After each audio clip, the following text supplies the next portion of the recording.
Hi, you're here with Anne Walsh, the Excel expert, and today we're going to look at a function called the Countif function.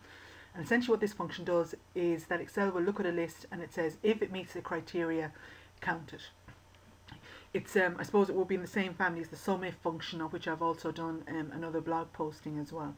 Okay, so here we have a file, all right, and as usual I'm just going to click where I want the answer to go, so to make it nice and easy. And essentially what I want to do is I wanted to, count how many of these, items here have more than 100 in it. Okay. So I begin as always by click where I want the answer to go, up to my formulas. And I don't know why, but for some reason count is always under the more function statistical, whereas sum, for some strange reason, is under math and trig. Okay, and there's my Countif function. So there it is, and don't forget this file is available to you underneath the blog post, so you can practice it if you want to. Okay, now there's two parts to this function. First of all, there's the range, okay, which I'm going to highlight, and essentially this is what I want to evaluate, what I want to look at, what has the things I want to count, if you like. And the second part then is the criteria. In other words, what are the criteria I want to use to actually count. Now in this case it's going to be greater than 100. Okay. Now if it was an expression, I could also have put in like greater than, or equal to, or into quotation marks if it was a text item.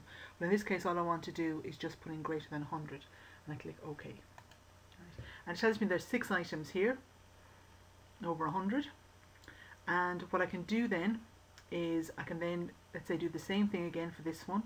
Now of course if I was smart, what I could do is go back up here to my FX, okay. And if you look there at the B4 to B11, I don't want that range to change as I copy it down, so I press F4. Now having said that, I have seen scenarios where you copy it down and the range doesn't change, but in general I always try to click on that and press F4 just to make sure the range is fixed. I click OK. And what I'm going to do is I'm going to copy down this formula to the next one, which is for batches over 200, and I'm going to edit the formula. Now a quick way for me to edit the formula is first of all click on the formula, and if I just go up here to this little FX marker up here, when I click on that it actually brings me up the little wizard for it. So all I have to do is go in here and just change this back to 200, and it tells me automatically there's 2 of them that are greater than that.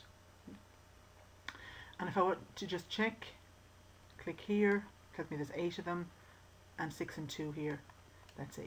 Okay. Now again, there's further files down here if you want to actually just practice on this.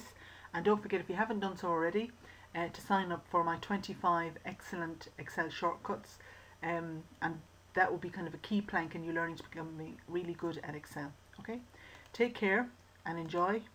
Bye.